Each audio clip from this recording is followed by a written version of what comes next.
अस्सलामुअलैकुम dear viewers.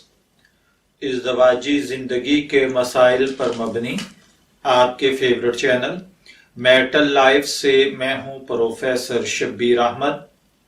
हमारा आज का टॉपिक है, अगर कोई मर्द अपनी बीवी को ये कह दे कि आज से तुम मेरे ऊपर हराम हो, क्या ये कहने से तलाक वाक़ई हो जाती है? ये एक सवाल है जो कि एक भाई ने हमसे चंद दिन पहले पूछा था।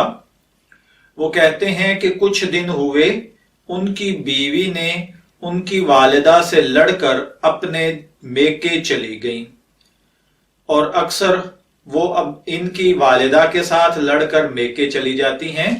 इस दफा जब ये भाई उसको लेने के लिए गए तो उसने मेरी वालिदा को मेरे सामने गालियां दी। मैंने वहां पर उसके वालिदैन के सामने उसको कहा कि आज से तुम मेरे ऊपर हराम हो। तो अब भाई का पूछना यह है कि बराए करम आप मुझे बताइए कि क्या इससे तलाक हो गई या नहीं। अगर हो गई है तो ठीक, अगर नहीं हुई तो मैं उसे तलाक देना चाहता हूं।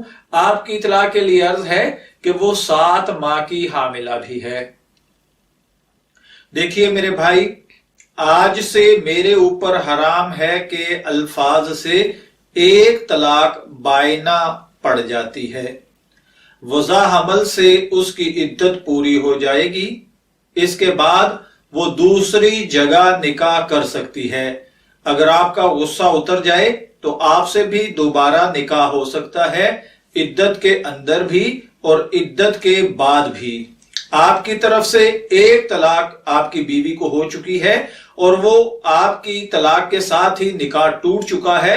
अगर अब आप उनको दोबारा रुजू करना चाहते हैं तो ये रुजू निकाह की सूरत में होगा। बगैर निकाह आप अपनी बीवी को नहीं रख सकते हैं।